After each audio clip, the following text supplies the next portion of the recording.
Sudah pada hadir? Sudah, Bu. Sudah, Bu.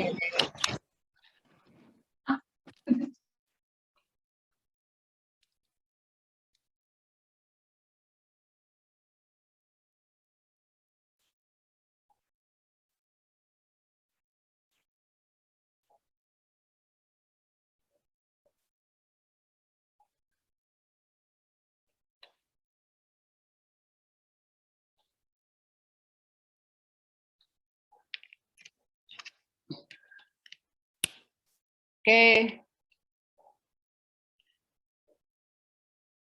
Para mahasiswa sekalian, mari kita mulai perkuliahan teori sosiologi modern pertemuan kedua ini dengan kita sama-sama membaca basmalah. Semoga apa yang kita pelajari bisa bermanfaat dan menjadi pengetahuan yang merupakan bekal ke depan untuk kalian semuanya. Kita mulai dengan membaca basmalah. Bismillahirrahmanirrahim. Sekarang kita masuk langsung ke kelompok 1 ya. Iya, Bu. Ya, silakan. Langsung share screen aja ya, Bu. Ya. Oke, izin, Bu.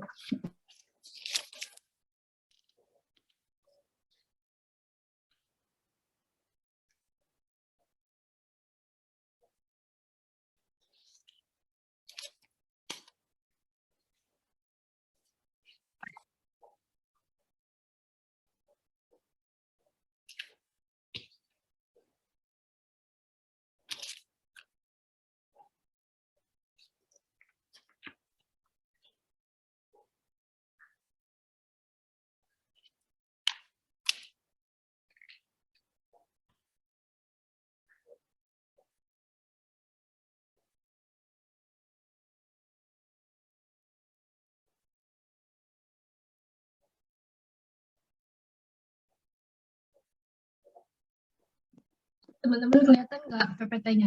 Gerak nggak? Kelihatan, Teh. Gerak nggak, guys?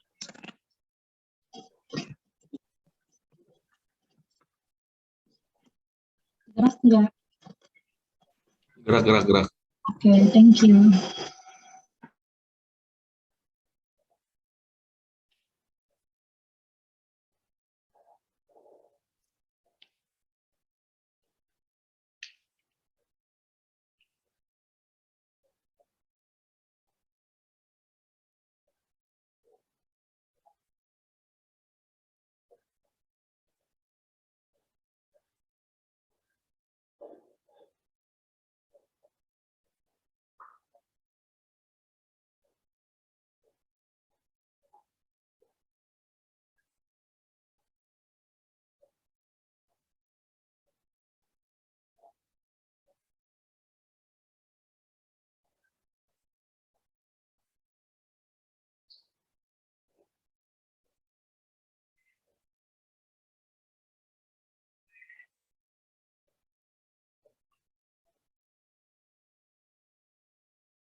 Assalamualaikum warahmatullahi wabarakatuh.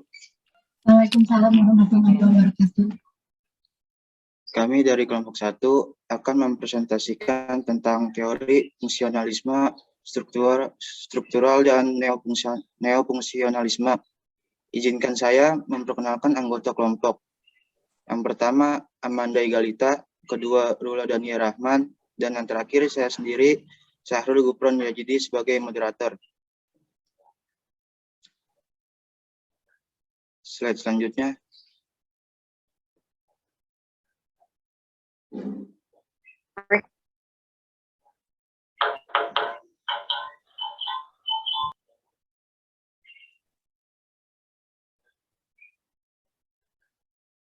Slide selanjutnya akan dibacakan oleh Rula Dania Rahman. Baik, terima kasih moderator. Ibu mohon maaf sebelumnya nggak bisa on kamera karena sinyalnya lagi kurang bagus, Bu. Oke, nggak apa-apa. Ya. Pengertian teori fungsionalisme struktural. Teori fungsionalisme struktural merupakan teori sosiologi yang masuk ke dalam kategori teori sosiologi naturalis, yang dimana dalam teori ini terdapat banyak sekali struktur yang saling berkaitan. Dalam teori fungsional struktural ini mengambil pendekatan pada ilmu pengetahuan alam yang mengatakan bahwa sebuah individu secara biologis itu terdapat banyak organ-organ yang memiliki fungsi yang saling berkaitan satu dengan yang lainnya. Seperti contohnya kayak organ tubuh jantung, ginjal, lambung, dan lain-lain itu di dalam tubuh manusia membentuk yang namanya sebuah sistem. Sama halnya dengan teori fungsionalisme struktural yang membentuk sebuah sistem sosial.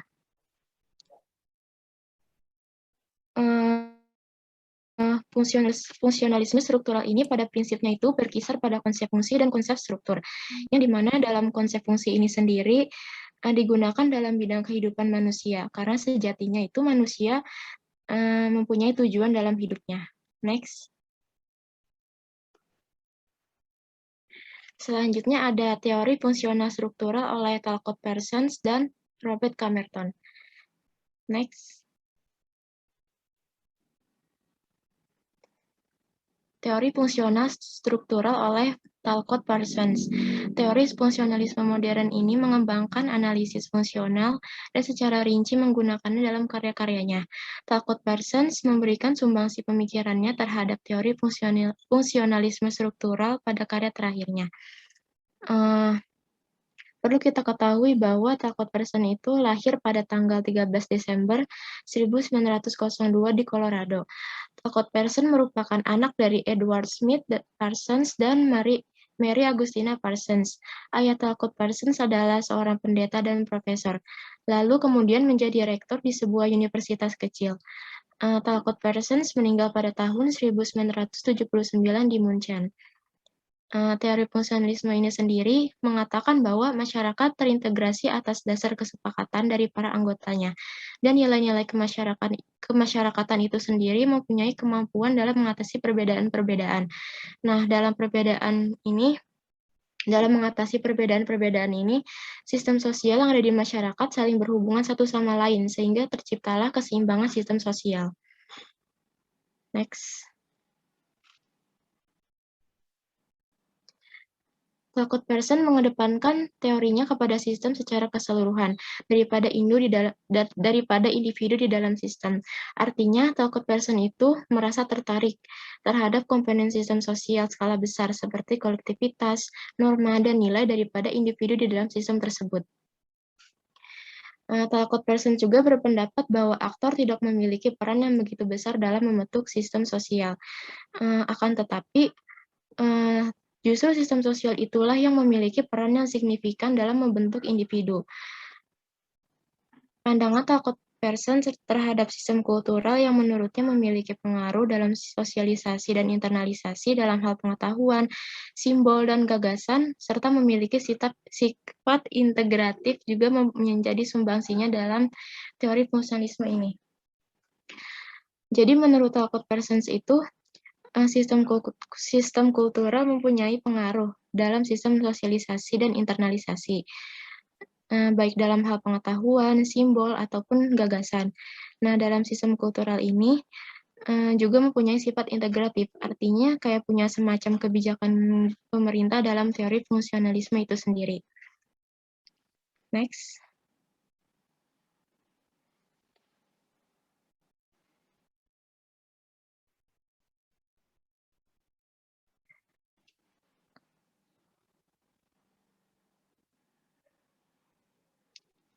Karya pertama Talcott Parsons yang memakai analisis fungsional itu adalah dalam bukunya The Social System tahun 1951. Menurut Talcott Parsons, sistem merupakan interdependensi antar bagian, komponen, dan proses yang mengatur hubungan sosial yang pada akhirnya saling ketergantungan.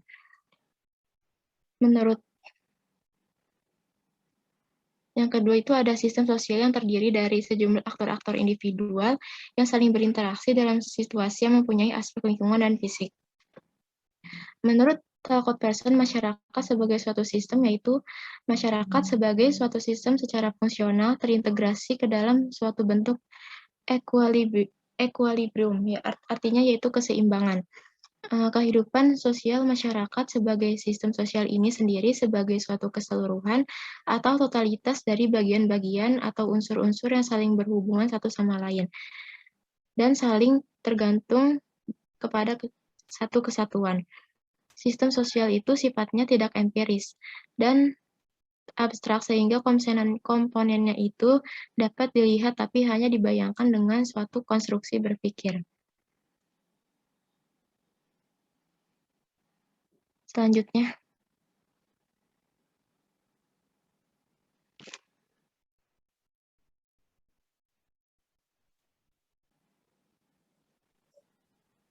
seperti yang sudah dijelaskan tadi oleh Rula,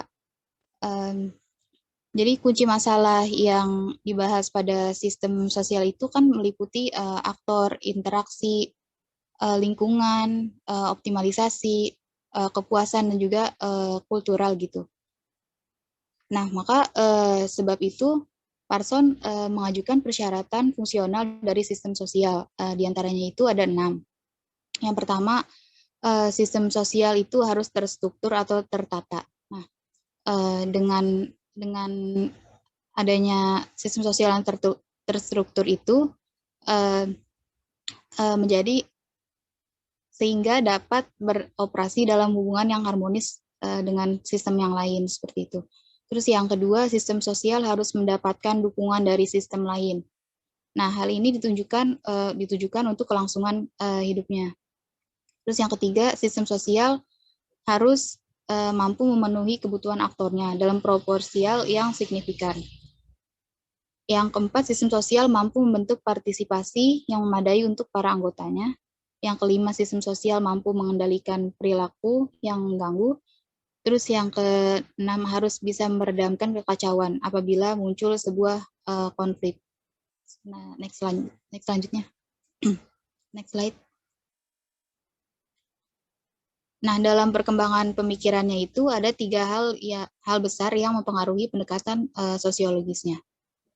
Yang pertama, perhatian Pearson terhadap masalah kemanusiaan dalam lingkungan sosial masyarakat Barat gitu.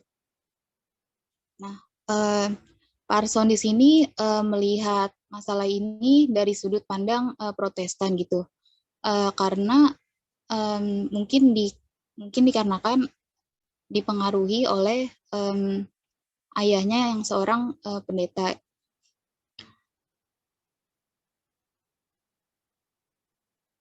Nah, Pearson dalam hal ini itu mengambil ide dasar bahwasanya itu aksi manusia nggak bisa dipahami secara ilmiah gitu tanpa dibantu dengan analisis nilai gitu. Nah, ada 2 pernyataan yang mempengaruhi sudut pandang itu tersebut. Yang pertama adalah apa aja yang udah dikontribusikan oleh budaya Kristiani tadi terhadap evolusi peradaban Eropa. Dan yang kedua, sampai sejauh mana nilai-nilai Kristiani berkurang dengan adanya dominasi pertumbuhan instansi-instansi kapitalis sejak akhir abad ke-16. Next.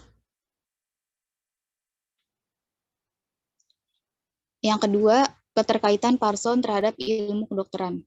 Keterkaitannya pada dunia kedokteran itu membuat Pearson mempelajari ilmu biologi dan filosofi, walaupun pada akhirnya dipisahkan oleh dunia sosiologi. Nah, jadi kenapa keterkaitan Pearson terhadap ilmu kedokteran itu merupakan hal yang mempengaruhi pendekatan sosiologisnya, karena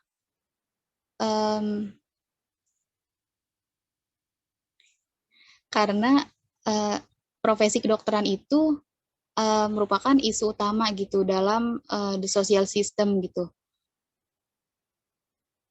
yang membahas bahwasanya kedokteran itu merupakan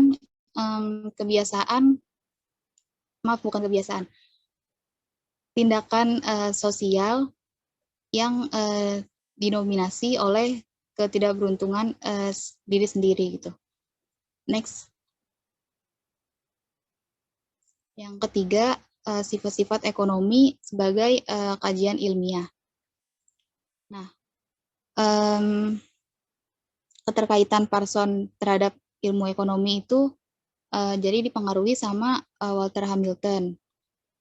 Nah, dari situ muncullah dasar-dasar pemikiran sosial ekonomi. Nah, Parson juga menerjemahkan karya-karya Weber tentang gagasan ataupun teori-teori tentang ekonomi. Oke, next.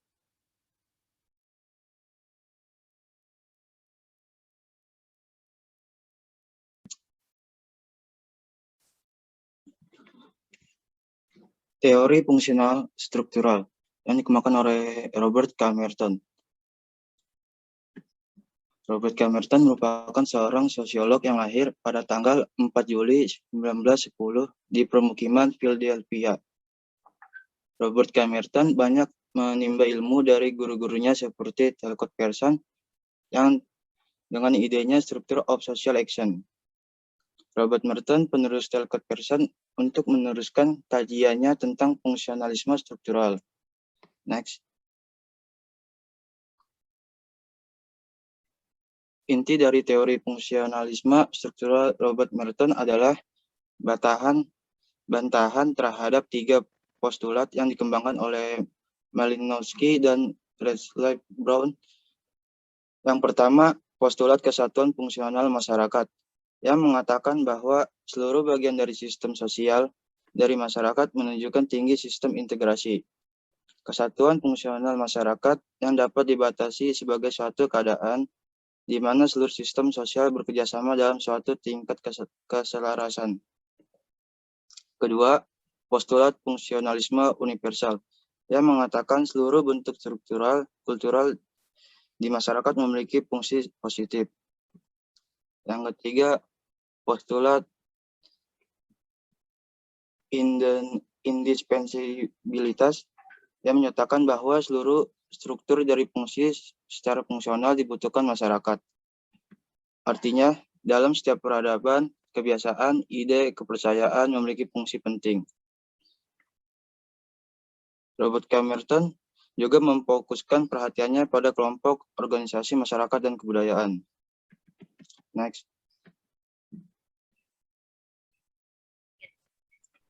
Sistem Agile Talcott Pearson. Agile merupakan pemikiran dari Talcott Pearson yang di dalamnya membahas tentang ciri-ciri atau imperatif fungsional yang diperlukan sistem sosial untuk mempertahankan eksistensinya.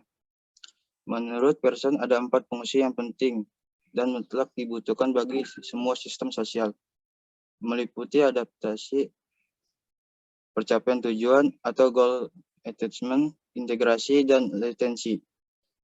Keempat fungsi ini harus dimiliki agar suatu sistem dapat bertahan. Yang pertama, adaptation atau adaptasi, yang dimana suatu sistem sosial harus bersifat fleksibel agar dapat beradaptasi dengan lingkungan sekitar di zaman yang terus berkembang. Kedua, goal attainment atau tujuan. Goal attainment. Bacanya benar. Attainment. Goal attainment ya, tujuan. Ya. Di dalam sebuah sistem harus bisa menjalankan tujuan-tujuannya untuk mengatur dan menyusun tujuan-tujuannya masa depan dan membuat keputusan berdasarkan tujuan tersebut. Keempat, integrasi. Sebuah sistem harus bisa mengatur seluruh komponen-komponennya agar berjalan selaras dan menciptakan harmonisasi kepada keseluruhan anggota sistem sosial. Keempat, retensi pemeliharaan pola. Sebuah sistem sosial harus memiliki upaya-upaya untuk mempertahankan pola kebudayaannya. Pemeliharaan pola dalam hal nilai-nilai kemasyarakatan seperti budaya, bahasa, norma, aturan, dan lain sebagainya. Next. Selanjutnya, model rekonstruksi neofungsionalisme. Neofungsionalisme muncul sebagai akibat dari munculnya kritik terhadap teori fungsionalisme struktural pada rentang tahun 1960 sampai 1980-an. Ada pula yang mengatakan bahwa neofungsionalisme muncul sebagai kritik terhadap fungsionalisme struktural dan untuk mempertahankan eksistensinya. Neofungsionalisme struktural digunakan untuk menandai kelangsungan hidup fungsionalisme struktural dan melakukan upaya untuk memperluas dan mengatasi kesulitan. Jeffrey Alexander menjelaskan tentang model rekonstruksi neofungsionalisme. Pertama, neofungsionalisme beroperasi pada pola masyarakat deskriptif. Kedua, neofungsionalisme lebih memusatkan perhatiannya pada tindakan dan tatanan. Ketiga, neofungsionalisme mempertahankan minat fungsionalisme struktural pada integrasi, bukan sebagai fakta namun sebagai kemungkinan sosial. Next.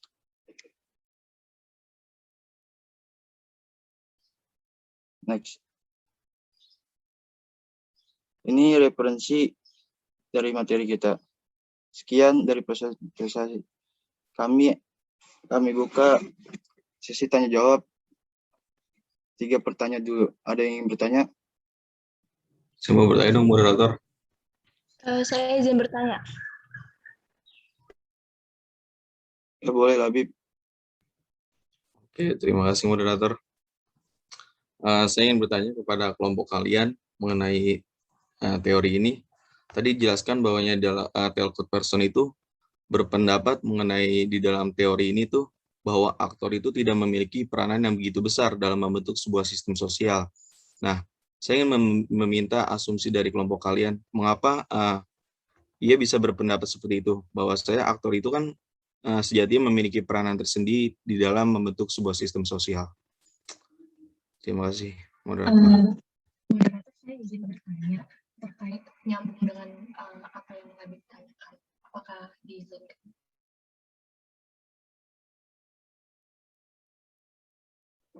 Apa, Teh? Ya, saya ingin bertanya kepada kelompok 1.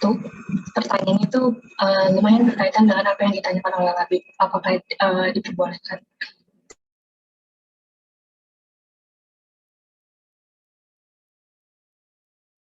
Iya.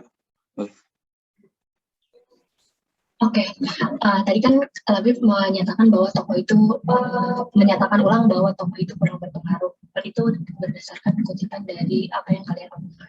Nah, tadi disebutkan oleh representator kalau misalnya disebutkan secara khusus bahwa gurunya Talcott Person itu adalah Edward. Nah, kenapa hanya Edward yang disebutkan? Apakah beliau memiliki pengaruh khusus terhadap terciptanya teori fungsionalisme struktural milik Talcott Person? Terima kasih. Oke, Teh. Yang terakhir tadi Angelina ya? Ya. Angelina. Saya ingin bertanya sama kelompok kalian, bagaimana pandangan teori fungsionalisme dalam meninjau masalah-masalah yang ada di masyarakat? Terus ada nggak sih hubungannya antara teori fungsionalisme sama lapisan-lapisan yang ada di dalam masyarakat itu sendiri? Terima kasih.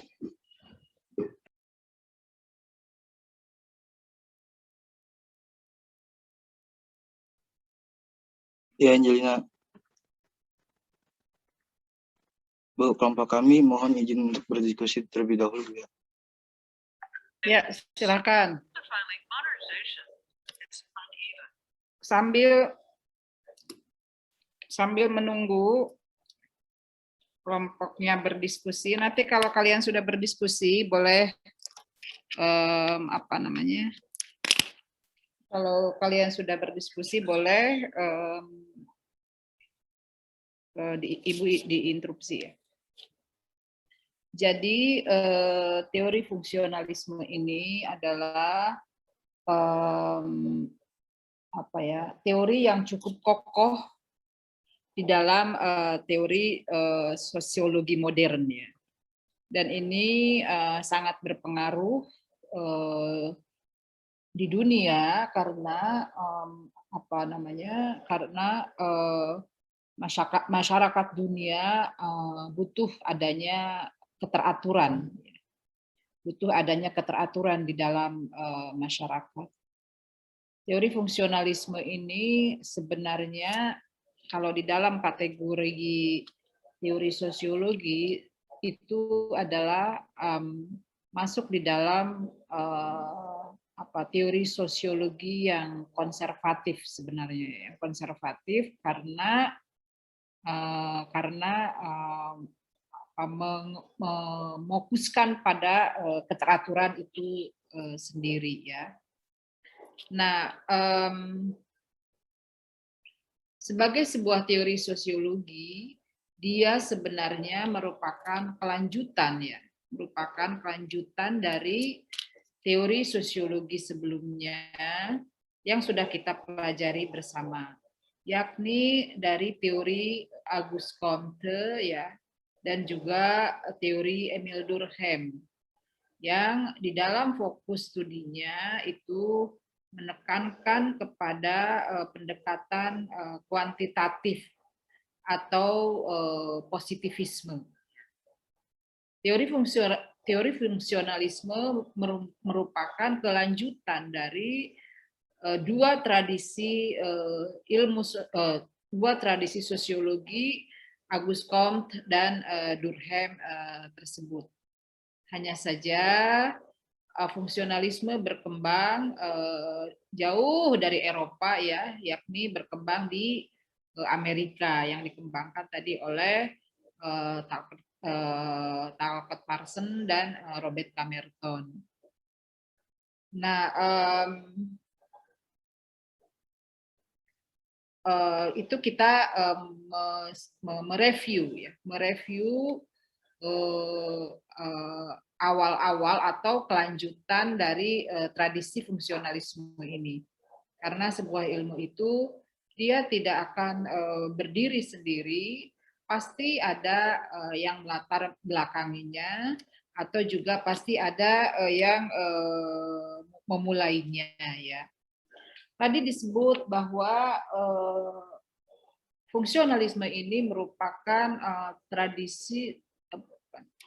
merupakan disiplin sosiologi yang naturalis. Ya. Naturalis itu artinya yang positivistik, ya, yang positivistik.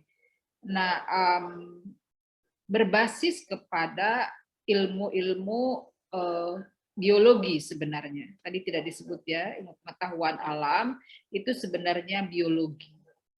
Nah, di dalam biologi itu kalau satu anggota tubuh kita itu bermasalah, misalnya gigi kita sakit, hampir dipastikan bahwa seluruh tubuh kita itu akan ikut sakit. Kalau misalnya kita kita flu misalnya, sebenarnya yang bermasalah kan hidung kita gitu ya.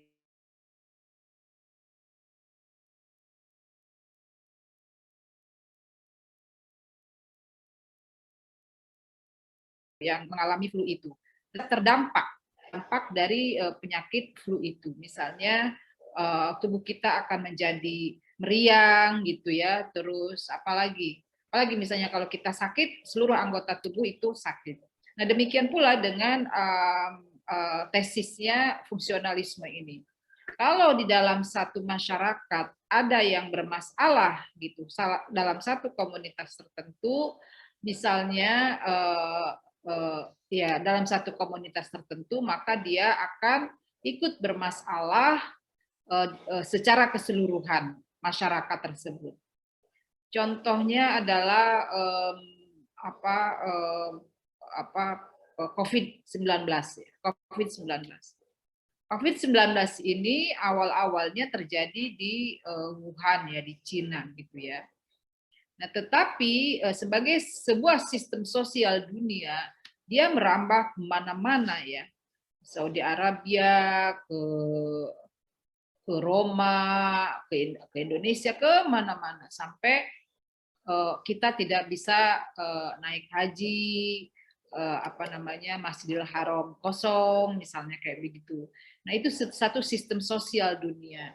Satu lokus masyarakat itu sakit, dia akan mewabah kemana-mana menjadi satu sistem sosial yang turut sakit juga. Nah, inilah yang dikembangkan oleh teori fungsionalisme. Teori fungsionalisme itu sangat mengutamakan sistem, ya, sangat mengutamakan sistem. Individu atau aktor itu tidak cukup punya pengaruh di tengah-tengah sistem itu. Tapi juga agak lupa dinyatakan oleh teori fungsionalisme, siapa yang membuat sistem itu. Yang membuat sistem itu kan bukan yang membuat sistem itu adalah manusia. Manusia itu sebenarnya punya peran besar ya di dalam teori fungsionalisme, karena yang membuat sistem di dalam satu komunitas atau dalam satu kelompok atau dalam satu lembaga itu bukan orang lain, itu bukan malaikat yang tiba-tiba membuat atau Gusti Allah yang tiba-tiba membuat misalnya gitu, tapi para manusianya itulah yang membuat sistem. Nah, para manusia yang membuat sistem ini sebagai sebuah aktor itu kurang terelaborasi di dalam teori fungsionalisme, tetapi justru yang sangat dikedepankan di dalam teori fungsionalisme ini adalah teori sistem tersebut gitu. Itu ya latar belakangnya. Jadi latar belakangnya dia tidak terlepas dari teori sosiologi klasik yang sudah kalian pelajari ya, dari Auguste Comte dan Auguste Comte dan Emile Durkheim. Dan teori ini yang dikembangkan oleh Talcott Parsons dan Robert Camerton ini cukup punya pengaruh di dunia ya. Jadi banyak pada masa-masa tertentu karena negara-negara di dunia ini butuh keteraturan, maka mereka menggunakan para konsultan sosial yang pendekatannya adalah fungsionalisme ini gitu ya. Fungsionalisme ini fungsionalisme ini satu jelmaan atau satu perwujudan bahwa sosiologi itu ya sains ya. Sosiologi itu sains dan dia berfungsi sebagai pengobat atau atau dokter dari satu masyarakat. Jadi kalau ada masyarakat yang mengalami kekacauan gitu ya, maka fungsionalisme dipandang sebagai satu perspektif sosiologi ya, atau perspektif sosial yang dapat menjelaskan dan dapat memberikan solusi atas berbagai ketidakteraturan masyarakat. Tetapi nanti ya akan kita pelajari minggu depan bahwa paradigma fungsionalisme ini terlalu linear ya, terlalu menyeragamkan gitu. Bahwa di dalam masyarakat itu ada konflik, ada ketegangan, ada perbedaan gitu. Itu tuh cukup diabaikan oleh teori fungsionalisme. Nanti dalam hal ini teori kritik ya, teori konflik. Teori konflik akan melakukan kritik terhadap teori fungsionalisme, ini. Begitu ya. Sementara mana yang mau jawab? Silahkan. Sudah siap?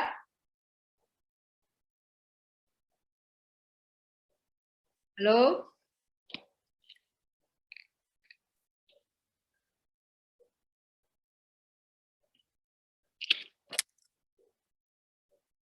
Nah, di era Orde Baru, ya,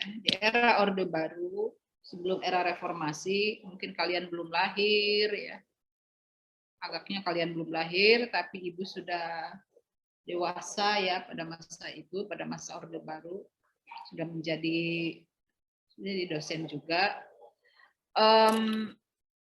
Teori fungsionalisme ini cukup punya pengaruh ya, para sosiolog di UI waktu itu gitu, kebanyakan lulusan juga. Nah ini betul-betul menerapkan teori fungsionalisme ini. Kata kunci mereka adalah terutama pada masa pemerintahan Soeharto, kata kuncinya adalah keharmonisan, ya, harmoni di antara masyarakat. Untuk mencapai harmoni ini berbagai perbedaan, ya, berbagai perbedaan di masyarakat itu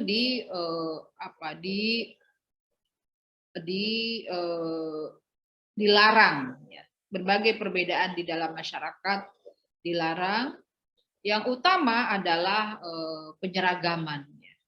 Terjadi penyeragaman di masyarakat yang unik-unik gitu, yang unik, yang spesifik, yang berbeda dengan yang lain itu di denial atau ditolak gitu ya, kayak begitu. Sehingga kekuasaan yang bersifat militeristik itu gitu, itu memegang satu komando untuk seragam tersebut, untuk penyeragaman tersebut. Nah, di dalam kaitan ini teori fungsionalisme benar-benar menjadi menjadi satu teori yang cukup kepake, ya, cukup kepake dan cukup merajai pada masa itu gitu, sehingga kelompok-kelompok sosial yang sifatnya kritis terhadap teori fungsionalisme ini benar-benar digebukin gitu ya. Karena apa? Karena dia punya tameng kekuasaan. Tameng kekuasaannya itu adalah pemerintahan yang corak pemerintahannya tuh bersifat militer, ya, satu komando gitu. Nah, jadi jangan dikira bahwa ilmu itu tidak menjadi kekuasaan. Ilmu itu, knowledge itu, kata nanti kalian ketemu di dalam tradisi postmodernisme, ya, teori postmodernisme, pengetahuan itu adalah kekuasaan. Knowledge is power.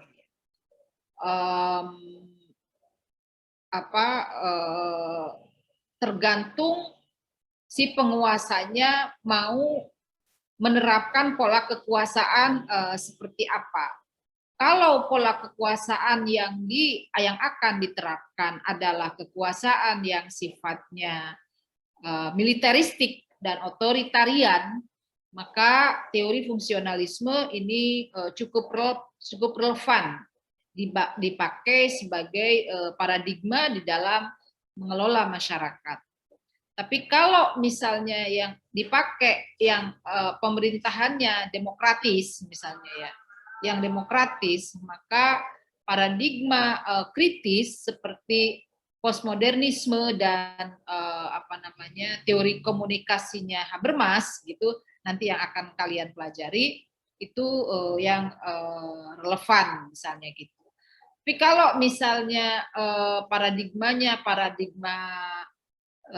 teologis misalnya, ya, paradigma teologis, maka kekuasaannya juga cenderung bersifat otoriter seperti teori fungsionalisme ini. Jadi keteraturan yang menjadi pokok dasar mereka, ya, gitu. Oke, mana yang mau jawab? Silahkan. Izin menjawab, Bu. Ya, silahkan. Saya akan menjawab pertanyaan dari Aulia Anastasia. Tadi mengapa yang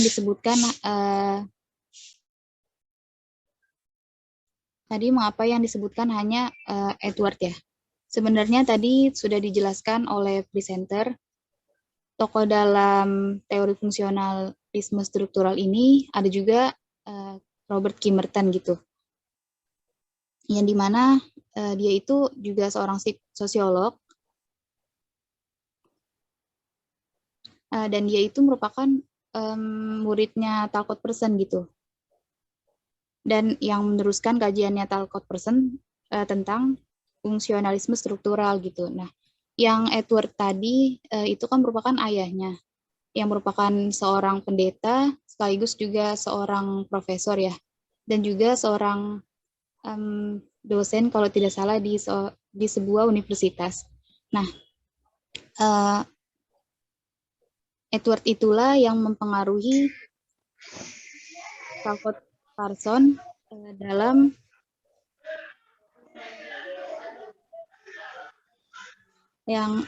perkembangan pemikirannya yang pertama tadi itu, yang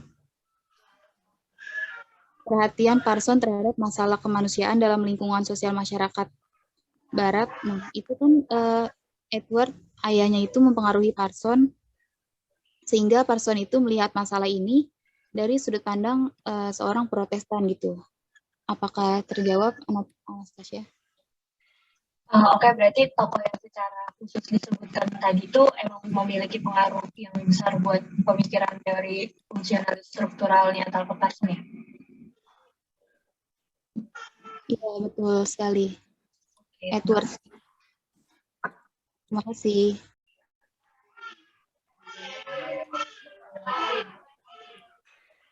Saya akan mencoba menjawab pertanyaannya Labib. Pertanyaannya itu, mengapa aktor tidak dapat memiliki peran yang begitu besar dalam membentuk sistem sosial? Karena dalam teori fungsionalisme struktural ini sendiri, sistem sosialnya yang sangat diunggulkan daripada aktor. Kenapa? Karena sistem sosial ini signifikan dalam membentuk individu dalam sebuah masyarakat daripada sebuah aktor. Tetapi kita juga tidak boleh melupakan para aktor, karena mereka lah yang menjadi istilahnya kayak pelopor dalam teori tersebut. Terus juga sistem sosial sangat diunggulkan karena sebagai suatu keseluruhan unsur-unsur yang saling berhubungan satu dengan yang lainnya, sehingga dapat membentuk satu kesatuan. Bagaimana, Labib? Oke. Jadi tetap mempunyai peran, cuman aktor di sini perannya itu masih kalah jauh lebih besar ketimbang dari sistem itu sendiri ya? Iya, betul. Oke, terima kasih. Sama.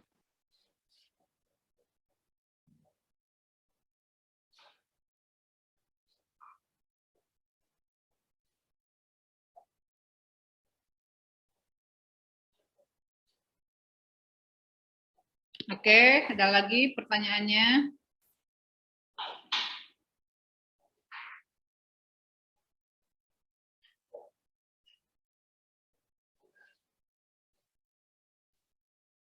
Pertanyaannya sudah dijawab semua ya? Tinggal satu, Bu, maaf. Oke, silakan.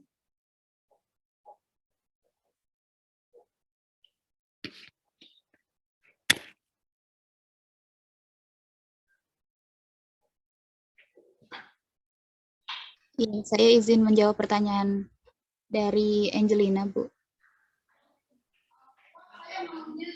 Pertanyaannya, bagaimana pandangan teori fungsionalisme dalam meninjau masalah-masalah yang ada di masyarakat? Terus ada hubungannya nggak sih teori fungsionalisme sama lapisan yang ada di masyarakat? Seperti itu ya, Angelina? Iya, benar.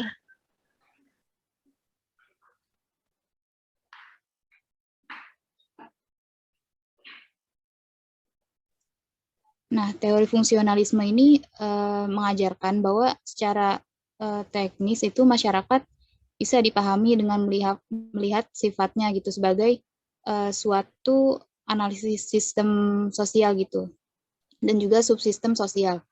Nah, dengan pandangannya bahwa masyarakat pada hakikatnya itu tersusun kepada bagian-bagian secara struktural, di mana dalam masyarakat ini terdapat berbagai sistem-sistem ataupun faktor-faktor yang satu sama lain itu mempunyai peran gitu dan fungsinya masing-masing. Nah, jadi saling berfungsi dan juga saling mendukung dengan tujuan agar masyarakat dapat terus bereksistensi, di mana nggak ada satu bagian pun dalam masyarakat yang bisa dimengerti tanpa mengikut sertakan bagian yang lain gitu. Jadi semuanya tergabung dalam satu sistem gitu. Dan jika salah satu bagian masyarakat ada yang berubah, akan terjadi gesekan-gesekan ke bagian lain dari masyarakat ini gitu. Jadi berhubungan satu individual ke individual lain dan satu sistem ke sistem lain. Jadi paham fungsionalisme ini lebih menitik beratkan perhatiannya kepada faktor sama peranan gitu. Secara makro dengan mengabaikan faktor dan peranan dari masing-masing individu yang terdapat di dalam masyarakat ini gitu. Apakah sudah terjawab, Angelina? Tapi di masyarakat sendiri itu ada nggak sih yang menyelesaikan masalah menggunakan teori fungsionalisme?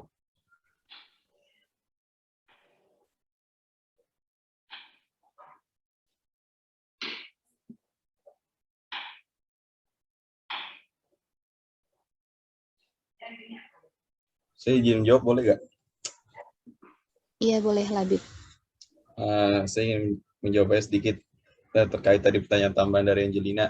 Tadi kan ibunya juga sudah menjelaskan bahwasanya seperti halnya zaman masa Orde Baru itu sendiri, teori fungsionalisme ini benar-benar kepakai dalam arti itu untuk mengharmoniskan kondisi masyarakat yang sedang misalnya tidak stabil atau dalam permasalahan-permasalahan.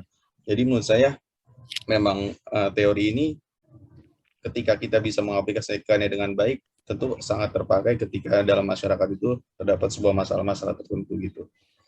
Itu kurang lebih, mohon maaf. Terima kasih Labib atas jawabannya. Iya benar sekali apa kata Labib, karena masyarakat itu pada hakikatnya tersusun pada bagian-bagian secara struktural gitu. Jadi terdapat berbagai sistem-sistem dan faktor-faktor yang satu sama lain mempunyai peran dan fungsinya masing-masing gitu. Jadi saling berfungsi. Jadi bisa dipakai buat menyelesaikan masalah gitu. Bagaimana Angelina? Apakah menjawab? Oke, makasih banyak ya Labib sama Amanda Galita. Iya, sama-sama.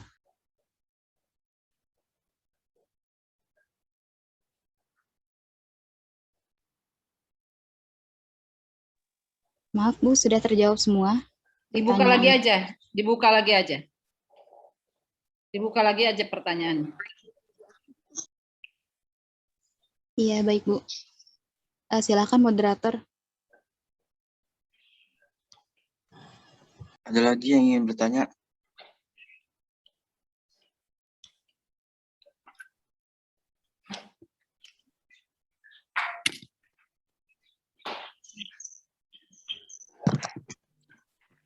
Saya dong mau tanya, apakah boleh? Boleh, Nang. Saya ingin, apakah ada manfaat dari adanya neofungsionalisme yang secara pengertian tadi disebutkan bahwa neofungsionalisme itu lahir dari kritik akan fungsionalisme struktur. Terima kasih. Maaf, boleh tolong diulang? Ganang, suaranya Siap. tadi.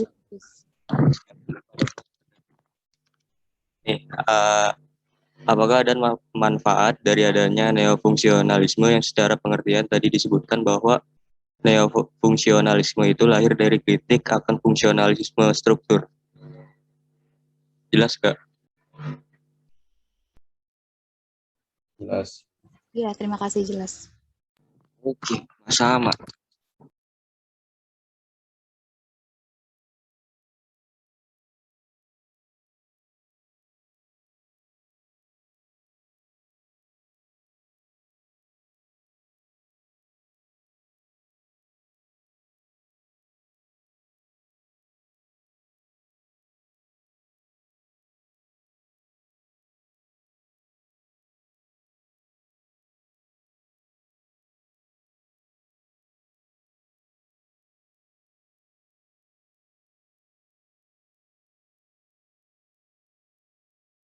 Apakah ada lagi yang ingin bertanya?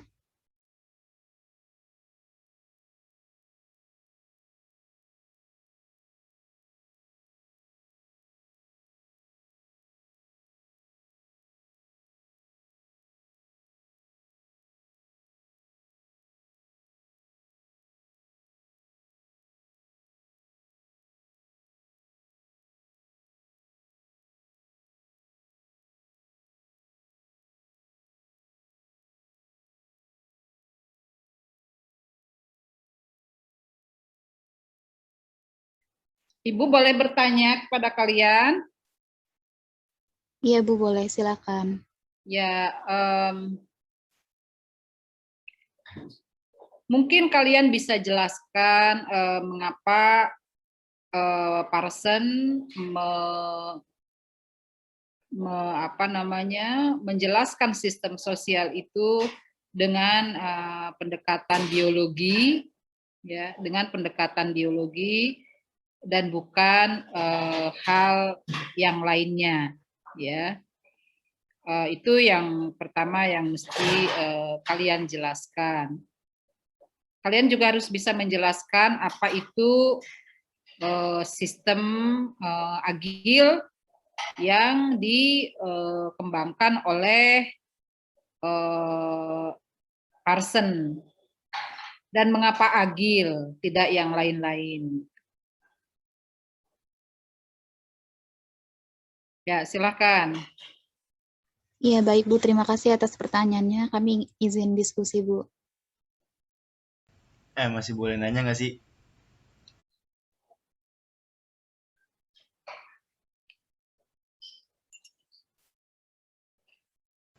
Sorry, masih boleh nanya nggak? Boleh, mestinya boleh. Mestinya boleh. Boleh, Dit. Silakan. Iya. Yang kita ketahui dalam masa pandemik ini tuh terjadi banyak kekacauan ya. Pertanyaannya, apakah teori ini bisa diaplikasikan dengan maksimal pada saat sekarang ini?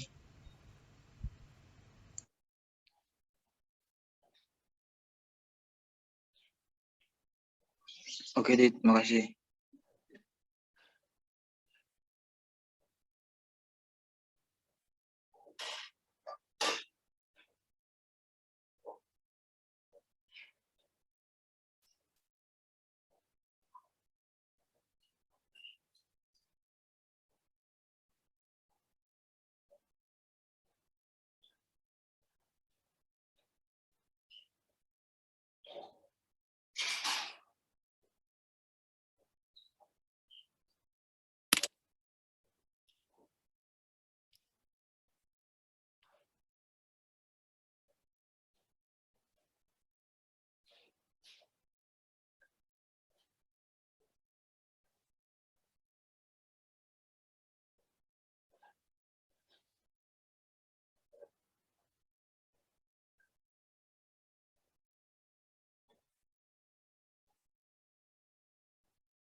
Saya izin menjawab pertanyaan dari Ganang, Bu. Ya, silakan. Tadi pertanyaannya, apa ada manfaat dari neofungsionalisme? Dikarenakan kan lahir dari titik fungsionalisme struktural ya. Mau diapain ya? Ini apa ini? Nah, jadi benar sekali tadi apa yang dikatakan oleh Ganang, neofungsionalisme itu muncul dari sebagai akibat dari munculnya kritik gitu terhadap teori fungsionalisme struktural gitu. Nah, itu pada rentan tahun 1960 sampai 1980-an gitu. Nah, tapi ada juga yang mengatakan bahwasanya neofungsionalisme itu muncul karena kritik terhadap fungsionalisme struktur dan untuk mempertahankan eksistensinya gitu. Jadi neofungsionalisme itu bisa digunakan untuk menandai kelangsungan hidup fungsionalisme struktural itu sendiri dan juga melakukan upaya gitu untuk memperluas dan mengatasi kesulitan gitu. Apakah terjawab, Ganang? Iya, makasih ya. Iya, terima kasih, Ganang. Aku mau nanya terkait Ganang, boleh nggak?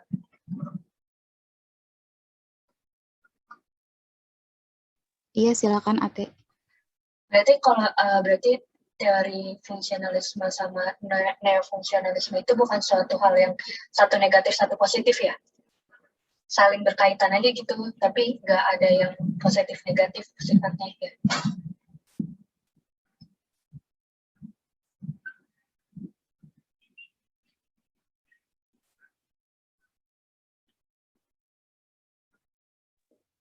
Izin menjawab, kalau dari saya iya, itu merupakan saling keterkaitan gitu. satu sama lain. Mendukung ya. Oke, makasih. Iya, makasih Ate.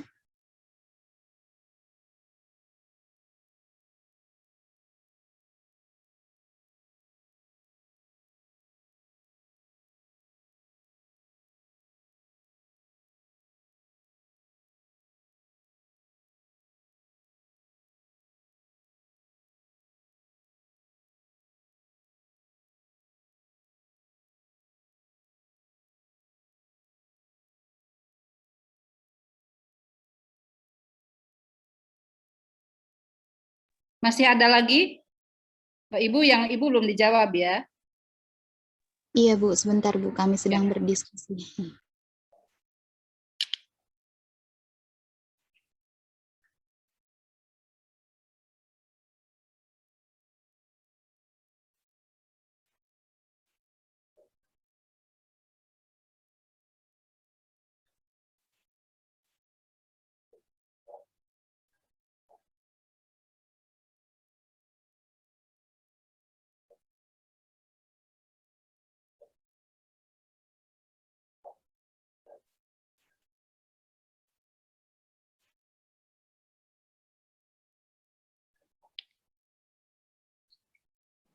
Ibu, saya akan menjawab pertanyaan dari Ibu. Ya. Tadi pertanyaannya jelaskan mengapa Parsons menjelaskan sistem sosial dengan pendekatan biologi, bukan pendekatan lainnya.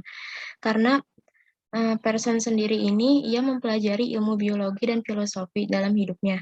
Walaupun pada akhirnya itu, Parsons sendiri itu dipisahkan oleh dunia sosiologi. Nah, dalam karyanya juga, yaitu The Social System, ia menjelaskan tentang biologi dan nilai-nilai kedokteran, seperti kayak pelayanan terhadap pasien, pelayanan terhadap masyarakat, terus juga pelayanan terhadap pasien, dan lain-lain. Terus juga Parsons juga menjelaskan tentang hubungan antara dokter dengan pasien. Kurang lebihnya seperti itu, Bu. Ya.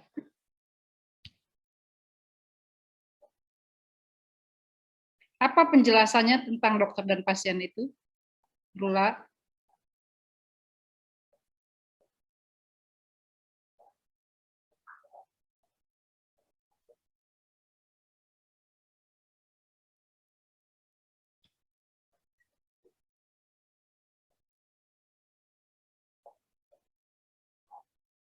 Mungkin Parsons menganggap bahwa dokter harus memberi pelayanan kepada pasien.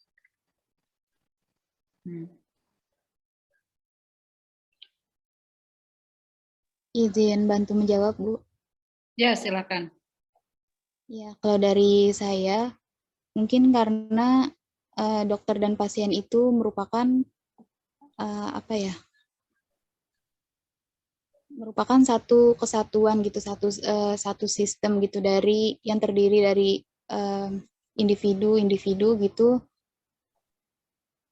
dan saling ada keterkaitan gitu Bu di dalam suatu sistem itu. Mungkin gitu Bu. Oke.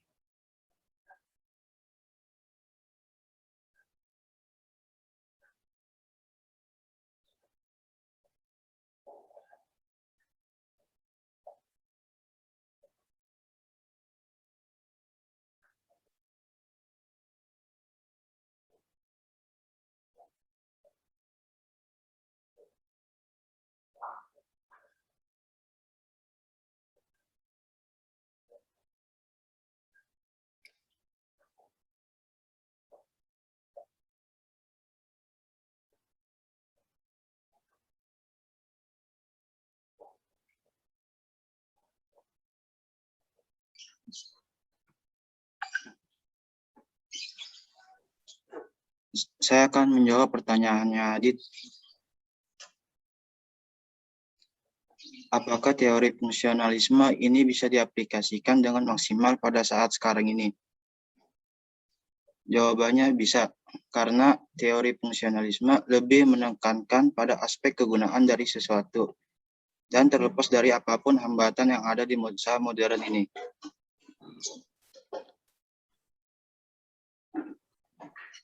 Apakah cukup, Jit? Saya Sorry, boleh sorry, ini gimana? enggak? Ya, silakan, Bib. Boleh diulang. Boleh diulang nggak maksudnya gitu? Bisa, Bib. Karena teori fungsionalisme itu lebih menekankan pada aspek kegunaan dari sesuatu dan terlepas dari apapun hambatan yang ada di masa modern itu. Dan apapun hambatannya masih bisa dipakai untuk masa depan, Bib. Oke gitu.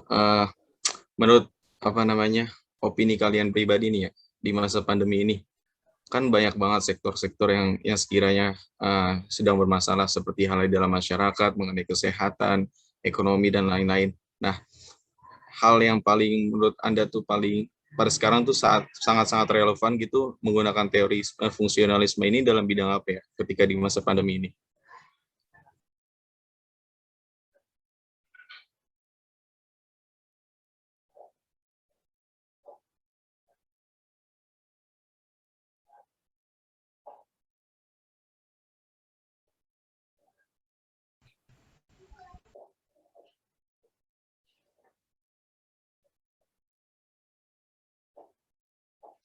Izin menjawab.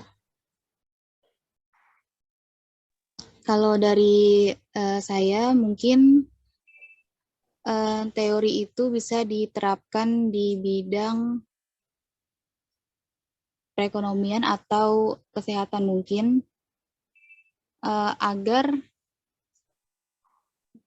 kalau di bidang kesehatan itu mungkin masing-masing individual itu harus mempunyai kesadaran diri untuk agar suatu sistem itu bisa berjalan gitu. Dan yang di dalamnya ada sebuah kebijakan, misalnya saja seperti menerapkan protokol kesehatan gitu. Jadi dalam satu sistem itu semuanya harus ikut terlibat dan saling berperan gitu.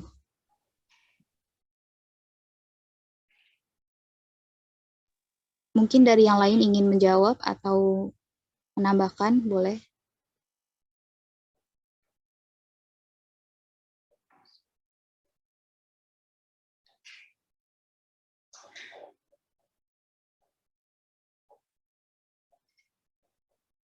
Apa ada yang ingin menambahkan?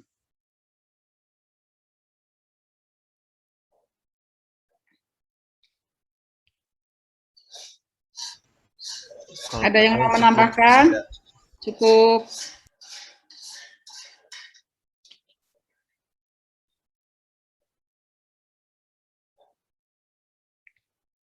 Ada lagi yang mau bertanya? Silakan. Kalau tidak ada, Ibu ya.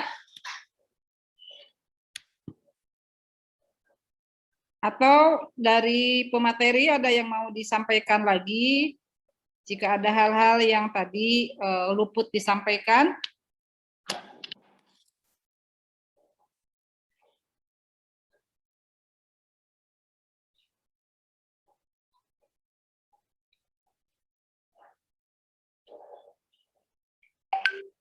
Ibu, masih boleh bertanya nggak, Bu? Boleh. Iya, kepada presenter, saya ingin bertanya, tadi kan Egalita bilang katanya pengaruhnya ke bidang ekonomi kan. Nah, saya jadi ingat kasus yang korupsi bansos ya, itu kan berpengaruh juga ke ekonomi kita tuh. Nah, menurut presenter sendiri, teori fungsional ini berperan di situ, berperan atau enggak, terus gimana apa ya, kayak pandangan kalian deh tentang itu. Tapi dalam korupsi ini ya, korupsi bansos ini ya. Gitu. Terima kasih.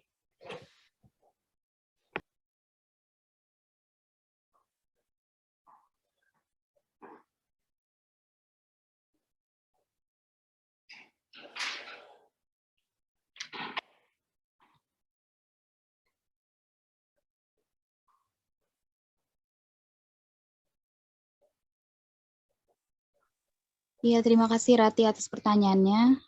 Aku ingin menjawab pertanyaan Rati tadi. Kalau menurut aku itu teori fungsionalisme ini, struktural ini, itu berfungsi. Cuma mungkin jatuh kepada orang yang tidak tepat, individu yang tidak tepat gitu. Jadi suatu sistem itu menjadi apa ya? Jika satu sistem itu tidak berfungsi atau tidak menjalankan perannya, maka suatu sistem itu akan rusak gitu. Maksudnya mungkin itu berfungsi gitu teori fungsionalisme strukturalnya, tapi mungkin jatuh kepada orang yang tidak tepat gitu dan disalahgunain gitu. Jadi sistem itu tidak berjalan dengan baik gitu, Rati. Mungkin yang lain ada yang ingin menambahkan? Boleh, silakan. Saya setuju sih sama pendapatnya Amanda Egalita, karena kalau secara data ekonomi dari Bappenas, ekonomi Indonesia tuh sudah membaik, tapi emang kasus korupsinya marak, itu pasti terjadi karena ada kegoncangan sistem di sistem bawah-bawah kayak gitu. Pak, jadi saya setuju dengan pernyataan Amanda. Saya mau nambahin boleh? Boleh, silakan Labib. Mungkin pendapat saya gini ya, seperti halnya tadi dibahas ya, bahwa saya kan dalam teori fungsionalisme ini, Farson itu kan mengajukan persyaratan beberapa fungsional itu kan ya. Nah diantaranya kan kalau misalnya dikaitkan dengan pertanyaan Rati tadi itu mengenai apa namanya bansos itu ya, kan diantara syaratnya itu harus mendapatkan dukungan dari sistem lain. Nah yang ditunjukkan tuh dalam kelangsungan hidup itu sendiri. Nah menurut saya di dalam permasalahan ini seperti halnya tuh kayak tidak ada gitu dukungan dari sistem lain, sehingga dalam perilaku seorang menteri itu sendiri memberikan permasalahan tersendiri, sehingga mau tidak mau hal-hal lain juga ikut terdampak. Untuk bisa menanggulangi hal itu, menurut saya sistem-sistem lain pun harus bisa berfungsi di situ, sehingga suatu keharmonisan dalam masyarakat itu sendiri atau dari struktural itu sendiri bisa terjadi dengan baik gitu loh. Mungkin bisa diperjelas sistem-sistem lainnya itu subjeknya siapa aja. Iya, apa namanya, kan tadi udah jelasin juga tuh Ate. Sistem-sistemnya itu kan tadi dijelaskin terkait apa namanya, ada aktor, ada interaksinya juga di antara apa namanya, lingkungan itu, terus ada lingkungan juga yang baik, terus ada optimalisasi kepuasan dan kultural dari apa namanya, dari institusi itu sendiri. Kalau kita berbicara tentang masalah terkait menteri itu sendiri, berarti kan institusi yang disiplin terkait di dalam pemerintahan, sehingga memiliki dampak yang baik pula nanti kepada masyarakat itu sendiri gitu. Oke, baik, makasih. Oh iya, lebih berarti gini juga kali ya. Ini nggak nanya sih, cuma nambahin, berarti teori fungsional ini juga berpengaruh sama karakter seseorang juga ya. Kan karena tadi Labib bilang juga ada teori fungsi yang lain gitu. Ada dukungan dari bidang-bidang lain kan. Iya betul. Tadi kan dijelaskan juga tuh oleh presenter bahwasanya di dalam sistem sosial ini dia tuh memiliki peranan yang besar dalam membentuk sebuah karakter individu tersendiri ketimbang dari aktor tertentu. Nah, jadi menurut saya benar memang tadi seperti yang dijelaskan juga tadi oleh Ibu bahwasanya sistem sosial memiliki peranan penting juga dalam membentuk sebuah individu gitu. Gitu kurang lebih, mohon maaf.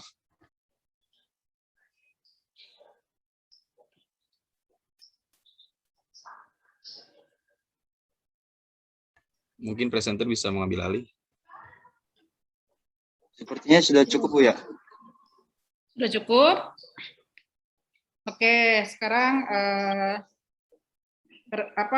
pemateri sudah cukup? Cukup, Bu. Ya, sudah cukup. Cukup ya. Sekarang Ibu akan menyampaikan hal-hal utama dari teori fungsionalisme ini. Jadi sekarang ini kita sedang mempelajari suatu teori sosial yang sangat berpengaruh ya di abad sekarang ini ya, di era sekarang ini. Sudah lama pengaruhnya ini, sejak tahun Itu sejak tahun 60-an ya. Sejak tahun 60-an, terutama di Amerika dan di Indonesia, pengaruh yang paling terlihat itu sebagaimana yang tadi Ibu sampaikan itu di era Orde Baru ya, itu pengaruhnya. Mengapa pendekatannya biologi gitu ya, dan ilmu pengetahuan alam di di TSK Ibu, atau bukan di TSK ya. Nanti kalian akan menemukan metode penelitian kualitatif kalau Ibu yang mengajar, bagaimana perdebatan apakah sosiologi itu sebagai sains atau non sains itu kan tajam sekali gitu ya. Apakah dia sains atau bukan sains? Sosiologi itu bersitegang betul bahwa sosiologi ini sains.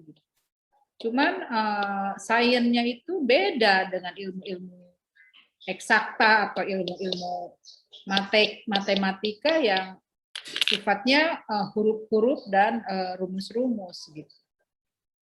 Jadi dia sains, sosiologi ini sains, tetapi model saintismenya berbeda dengan ilmu alam seperti biologi atau fisika. Nah, demikian pula mengapa Parsons menggunakan pendekatan biologi. Pertama-tama ya tadi sudah disampaikan dengan baik oleh pemateri bahwa latar belakang Parsons itu memang biologi yang kemudian dia pindah menekuni sosiologi. Ya. Sebagaimana diketahui bahwa teori itu tidak bisa lepas dari subjektivitas pencetus teorinya. Tidak bisa lepas dari subjektivitas pencetus teorinya. Misalnya Weber gitu ya. Mengapa dia menggunakan pendekatan metodologi Verstehen ya, empati gitu ya? Karena memang latar belakang hidupnya itu ya cenderung halus ya orangnya, cenderung halus, peka misalnya gitu ya, kayak begitu. Sementara kalau Auguste Comte, mengapa dia cenderung scientist gitu? Itu karena dia latar belakangnya memang filosof ya. Makanya ada perdebatan. Auguste Comte ini sebenarnya sosiolog atau filosof, ya dua-duanya. Ya sosiolog atau ya filosof.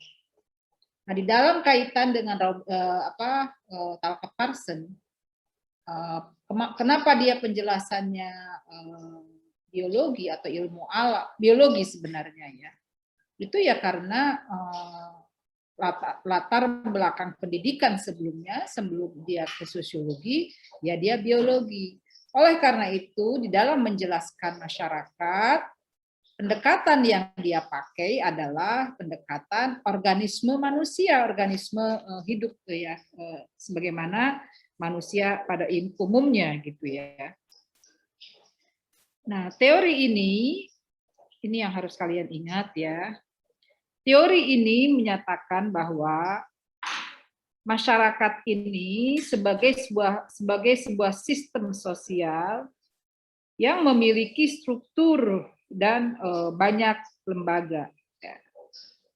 Struktur masyarakat ini mempunyai hubungan satu sama lain dan menjadi keseimbangan pada dirinya sendiri. Misalnya kelurahan ya. Kan struktur negara yang paling terkecil adalah kelurahan ya. Struktur negara yang paling terbesar adalah ya negara. Kelurahan itu dipimpin oleh lurah atau kepala desa. Di dalam struktur pemerintahan yang paling kecil itu ada lembaga-lembaga atau ada struktur-strukturnya, ada lembaga-lembaganya. Apa lembaga-lembaga tersebut? Lembaga-lembaga tersebut adalah RT-RT gitu. RT 1, RT 2 sampai RT 10.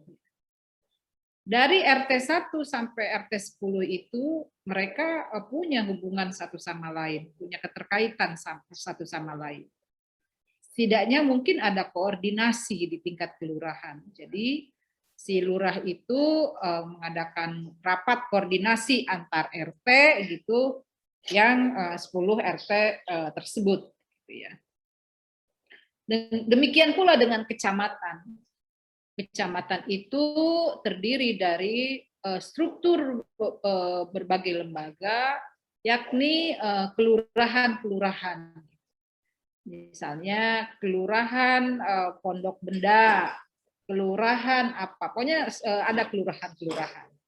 Pun juga kabupaten, pun juga provinsi, pun juga di tingkat nasional. Semuanya itu punya strukturnya.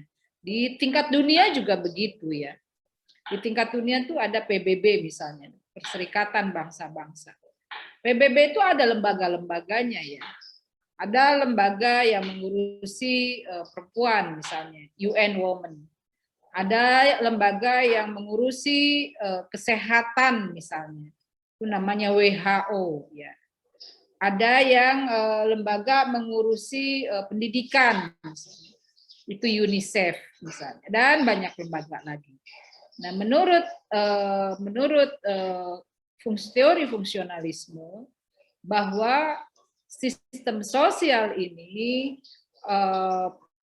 sistem masyarakat ini adalah sebuah sistem besar maupun sistem kecil yang di dalamnya terdiri dari berbagai institusi sosial dan lembaga-lembaga yang satu sama lain saling berkaitan dan untuk menuju keseimbangan atau harmoni gitu ya. Itu yang harus kalian ingat tentang teori fungsionalisme ini ya. Oleh karena itu jadi titik tekannya adalah adanya keteraturan gitu ya. Adanya keteraturan di dalam masyarakat. Nah, oleh karena itu teori Parson itu memusatkan pada teori Agil ya. Teori sebelum ke teori Agil, apa itu sistem sosial ya? Sistem sosial itu adalah sejumlah aktor-aktor individual ya, yang satu sama lain saling berhubungan atau saling berinteraksi dalam situasi yang sekurang-kurangnya ada lingkungan atau fisik. Misalnya prodi FISIP misalnya. Misalnya FISIP ya. FISIP itu terdiri dari berbagai prodi. Prodi sosiologi, prodi politik, prodi HI misalnya. Ada tiga prodi ya. Nah, kalian ini dipersatukan oleh satu lingkungan dan fisik yang sama. Apa lingkungannya? Ya kampusnya sama, secara fisik sama ya. Dan kalian berinteraksi satu sama lain. Di dalam wadah apa interaksinya? Ya senat. Senat gitu. Itu yang menyatukan kalian dengan prodi yang lain. Aktor-aktor tersebut, kata Parson, mempunyai kecenderungan untuk mengoptimalkan kepuasan dan mempunyai motivasi yang terstruktur. Ya. Misalnya, apa motivasinya nih kalian belajar di FISIP UIN? Mungkin motivasi yang menyatukan kalian belajar antara teman-teman HI dan teman-teman politik adalah ada aspek belajar Islamnya di sini. Ada aspek yang kalian bisa belajar Islam. Dan juga praktek-praktek ibadah di dalam Islam yang kalian tidak mungkin itu temukan di UI atau di UGM. Jadi UIN itu mempunyai nilai tambah atau added value gitu, ketika kalian belajar ilmu-ilmu umum di sini. Jadi ilmu umum kalian dapat, ilmu agama juga kalian dapat.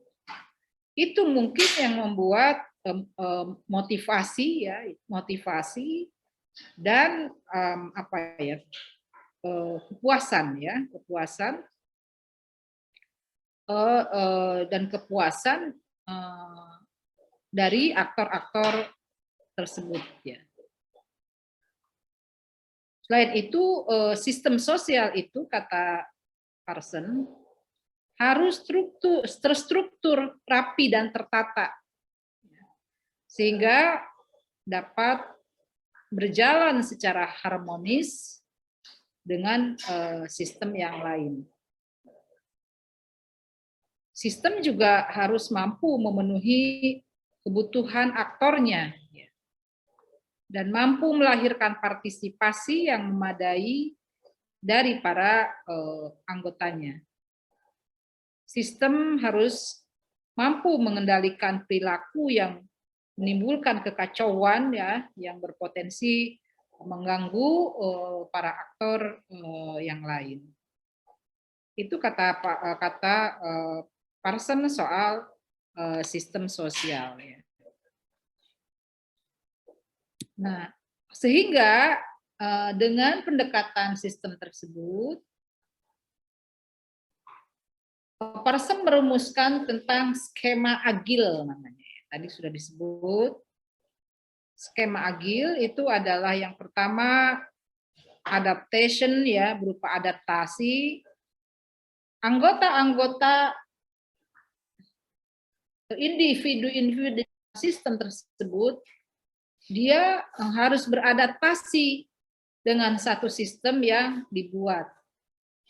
Misalnya ya, ini kalian ini mahasiswa prodi sosiologi. Prodi sosiologi membuat satu aturan bahwa mahasiswa tidak boleh rambutnya gondrong misalnya, dan kalau ke kelas itu pakai sendal misalnya. Nah, si aktor itu nggak boleh ngehe ya. Si mahasiswa itu nggak boleh ngehe, mau-maunya sendiri aja misalnya. Datang ke kelas pakai sendal gitu, terus rambut gondrong gitu ya, terus duduk tidak sopan misalnya kayak begitu. Nah, itu tuh namanya tidak punya kemampuan beradaptasi. Nah, sementara pendekatan fungsionalisme ini aktor itu harus punya kemampuan beradaptasi. Kalau dia tidak bisa beradaptasi, ya dia akan dibuang atau dikucilkan atau diisolasi. Ibu kira di masyarakat juga begitu gitu. Di masyarakat ini misalnya ya, di masyarakat ini ketentuan dalam satu rumah itu dia harus ada hubungan perkawinan gitu. Ada hubungan perkawinan. Berbeda dengan di beberapa negara di barat. Mereka hidup nikah gitu. Hidup tanpa nikah gitu ya. Hidup bersama tanpa nikah di dalam satu rumah tangga gitu. Satu rumah misalnya. Dianggap biasa saja gitu. Dianggap biasa saja sebagai hak individu ya. Tetapi di Indonesia, di kita, bisa babak belur itu ya. Hidup perempuan dan laki-laki misalnya di rumah, di satu rumah tertentu gitu, Itu bisa babak belur. Karena apa? Karena melanggar nilai-nilai yang dianut oleh sistem sosial yang berlaku. Nah, disitulah adaptasi menjadi penting bagi individu. Kalau sebenarnya ini sejalan ya dengan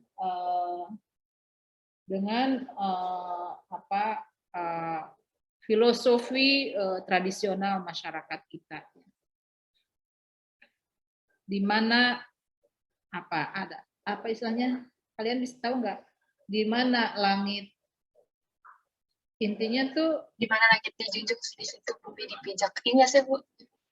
ya, Di mana langit biru. Di mana langit dijunjung, di situ bumi dipijak. Kita harus punya kemampuan menyesuaikan ya, menyesuaikan aturan itu berlaku gitu ya. Nggak bisa kita mau kita sendiri itu nggak bisa gitu. Seperti misalnya kita datang ke kampung gitu ya. Lagu kita itu sok kota gitu. Iya memang sih kita hidup di kota ya, tetapi ya menyesuaikan lah gitu, misalnya seperti itu. Gitu. Jadi kemampuan adaptasi itu harus kita ikuti, termasuk sopan santun ya, hospitality, sopan santun yang ada di dalamnya gitu ya, kayak begitu. Jadi ya sopan santun itu perlu ya buat kita semua ya, buat kalian gitu ya. Bagaimana berhadapan dengan dosen misalnya kayak begitu gitu. Dan dosen juga bagaimana berhadapan dengan para mahasiswa gitu. Itu sopan santun menjadi sangat penting. Nah, adaptasi ini satu yang ditekankan di dalam teori fungsionalisme. Yang kedua itu goal attainment ya. Goal attainment itu sistem harus bisa mencapai tujuan utamanya. Misalnya ya, kalian ini belajar sosiologi gitu. Kalian pernah bertanya nggak kepada diri kalian sendiri gitu? Apa ya tujuanku belajar sosiologi ini? Ibu setuju dengan pendapat ada satu pidato ya, Mark Zuckerberg, siapa pendiri pembuat Facebook? Mark Zuckerberg. Mark Zuckerberg, pokoknya itu si Mark lah. Bahwa dalam melakukan apapun itu kita harus memiliki tujuan. Bahkan dalam bertindak sekalipun kita harus memiliki tujuan. Purpose itu dalam pidato dia di Harvard ya, di Universitas Harvard. Saat itu Universitas Harvard menghargai temuan dia, pembuatan Facebook ini gitu ya. Mengapa dia membuat Facebook? Gitu. Menurut dia dalam pidatonya tersebut supaya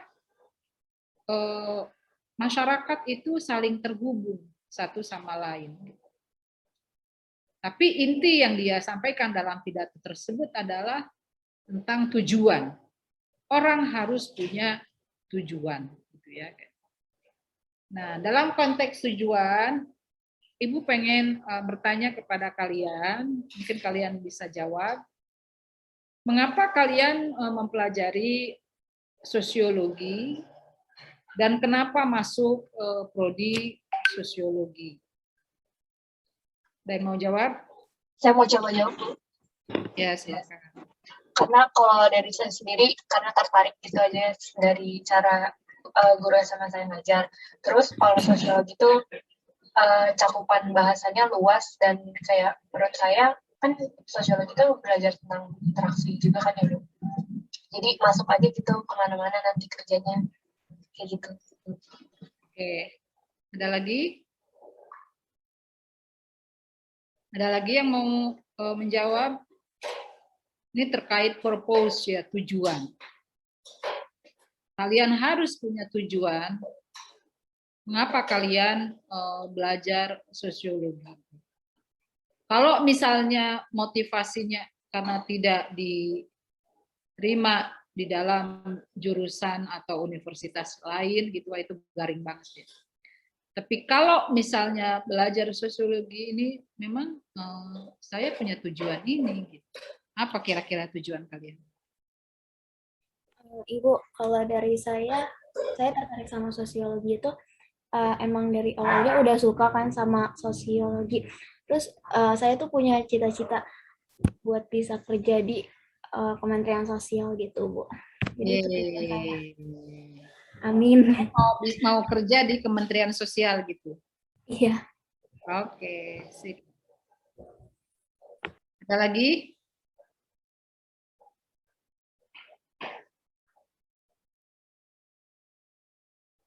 Ada lagi yang mau berbagi?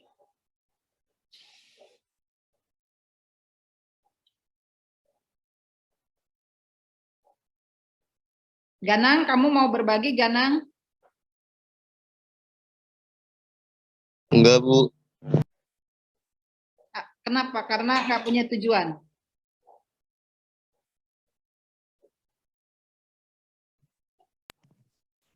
Enggak gitu. Siapa yang mau berbagi, masa di antara semua 39 orang ini tidak memperlihatkan populasi orang yang berpendapat soal kenapa kalian masuk sosiologi, tujuannya apa? Saya Bu, boleh Bu? Silakan, Habib. Ya Bu, tujuan saya mengenai saya belajar di sosiologi ini sendiri, pertama saya juga sangat tertarik dengan hal-hal yang berbau sosial itu sendiri. Lain daripada itu, saya tahu bahwa saya di dalam sosiologi ini mempelajari tentang masyarakat, mengenai kultur dan segala macamnya. Dan saya ingin mengetahui tentang hal itu lebih dalam lagi. Dan mungkin jikalau dengan begitu, saya juga bisa lebih menyikapi dalam hidup dimanapun itu mengenai sebuah masyarakat. Itu Bu. Oke. Ada lagi?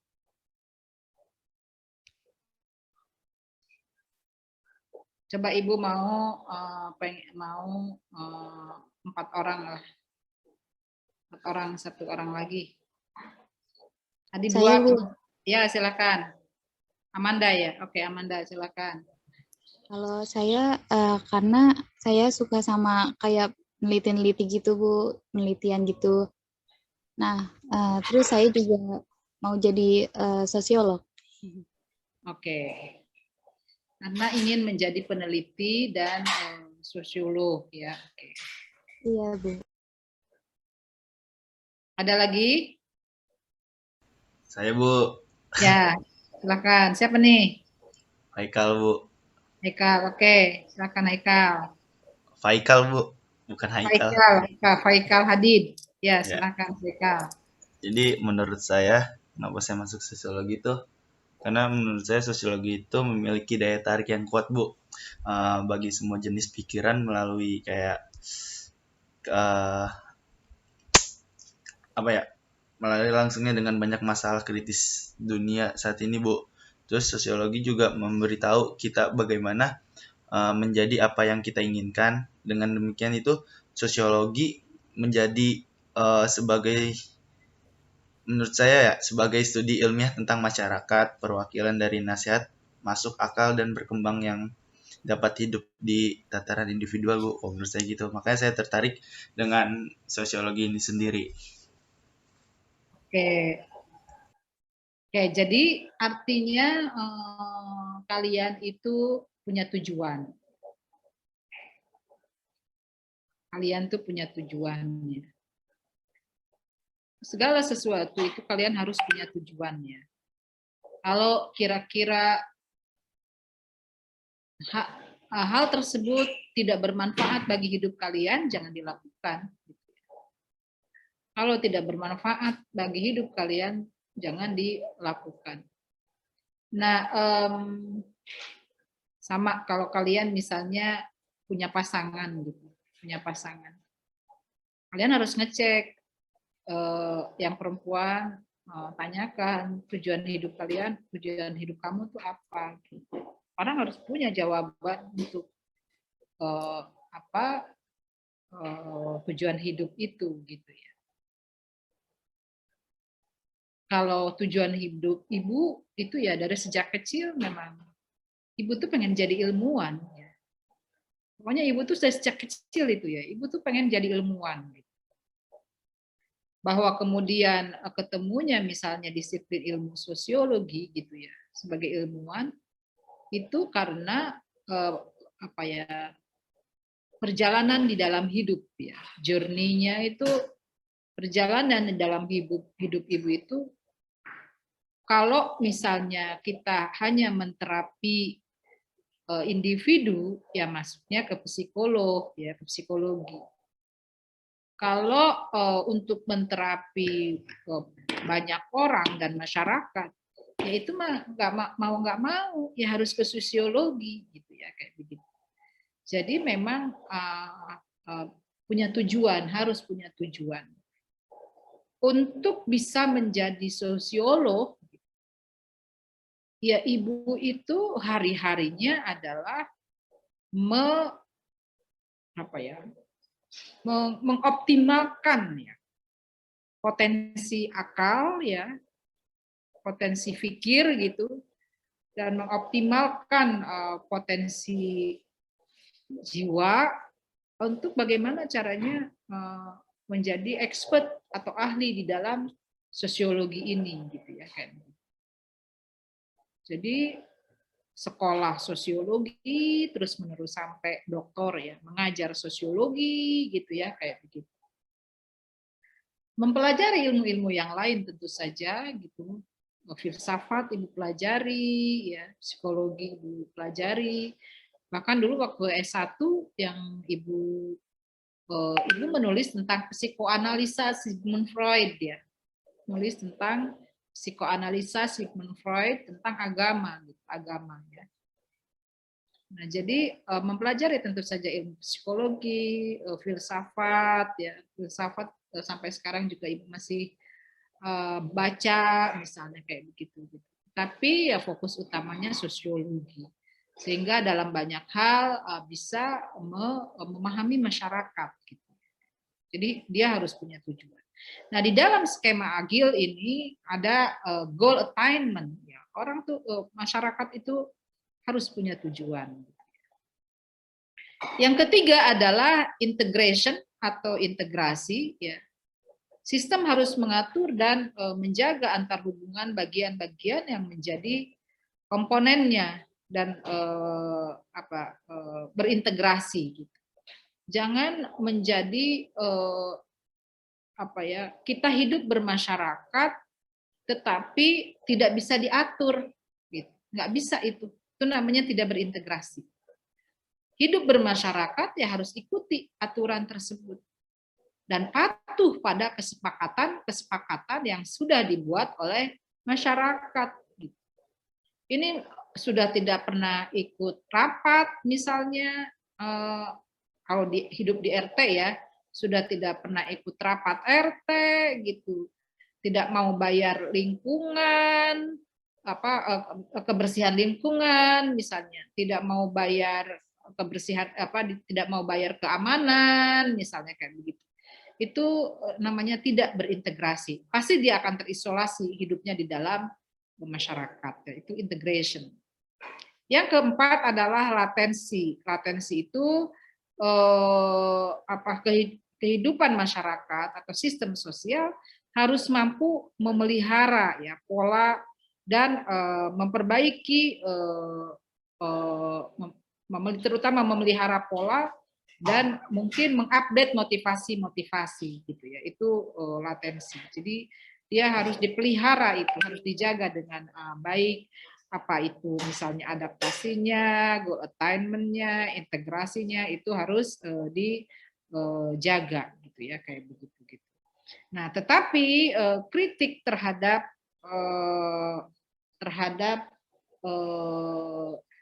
fungsionalisme ini menyatakan bahwa enggak, masyarakat itu berbeda dengan biologi manusia itu berbeda gitu ya, kayak begitu. Dia kadang-kadang tidak linear ya, tidak linear seperti masyarakat, tidak linear seperti individu dalam organisme biologis ya. Misalnya ini menurut Herbert Spencer, di dalam sistem organisme bagian-bagian tersebut saling terkait dalam suatu hubungan yang intim, ini kalau dalam organisme biologis, sedangkan dalam sistem sosial hubungan yang sangat dekat itu tidak begitu jelas terlihat dengan bagian yang kadang-kadang sangat terpisah. Misalnya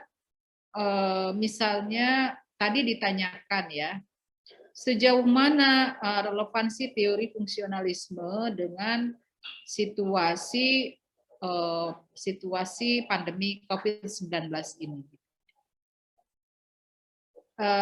Dia bisa disebut relevan dan sejalan dengan teori fungsionalisme karena satu sama lain mengalami di dunia ini ya, sistem sosial dunia ini mengalami wabah atau terdampak dari pandemi COVID-19 ini. Kalau misalnya mengikuti teori fungsionalisme, maka seluruh umat manusia di muka bumi ini akan mengalami COVID-19, akan mengalami patologinya, ya, penyakitnya. Tetapi di dalam kenyataannya tidak semua, gitu. Tidak semua warga masyarakat dunia ini mengalami patologi COVID-19.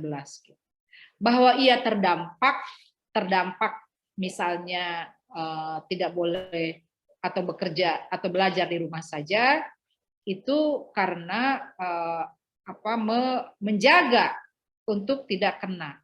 Tetapi tidak semua kena, gitu. Tidak semua kena.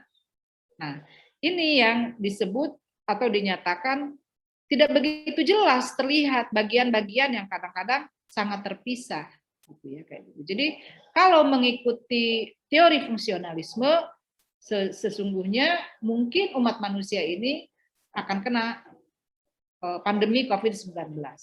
Tapi pada kenyataannya tidak. Bahwa manusia terdampak, iya. Nah, tadi relevansinya sejauh mana ini teori fungsionalisme berpengaruh kepada situasi COVID-19 ini, pandemi COVID-19. Dia bisa relevan ketika misalnya sekarang kebijakan PPKM. Sudah sistem dibuat harus dibuat aturan yang ketat terhadap masyarakat gitu, untuk tidak keluar dari rumah. Dan dampaknya memang signifikan. Signifikan sekali. Sekarang ini kalau tidak salah orang yang terkena COVID menurun tajam dari belasan ribu ya menjadi 4.000 sekarang. Jadi kita udah menurun tajam. Di situ teori fungsionalisme berlaku. Di mana keberlakuannya, sistem sosial dibuat seperti itu, aturannya dibuat seperti itu keberlakuan. Tetapi juga bisa tidak berlaku. Di mana ketidakberlakuannya, gitu ya? Ketidakberlakuannya adalah masyarakat banyak yang tidak mengikuti aturan-aturan yang sudah dibuat. Contoh kecil misalnya adalah penggunaan prokes, ya, prokes oleh individu-individu yang keluar. Itu banyak di masyarakat yang tidak menggunakan prokes itu dengan berbagai alasan, gitu ya. Nah, itu tidak berlakunya teori fungsionalisme. Nah, jadi itu yang sebenarnya Ibu ingin menjelaskan tentang Talcott Parsons ya, tapi waktunya sudah habis ya. Udah Bu, Kita udah lewat 3 menit. Oke, jadi mudah-mudahan kalian bisa memahami ya apa yang sudah tadi Ibu jelaskan. Sebenarnya Ibu ingin ada sedikit review, apa-apa tambahkan sedikit karena tadi Ibu masuknya juga terlambat ya, atau kita memulainya terlambat maksudnya. Ada sedikit review dari yang sudah kita pelajari hari ini. Mungkin satu orang silahkan. Sarah Bu tadi dia bilang ke saya kalau berminat untuk review Bu. Ya silakan. Silakan, siapa tadi? Yang mau review silakan siapa?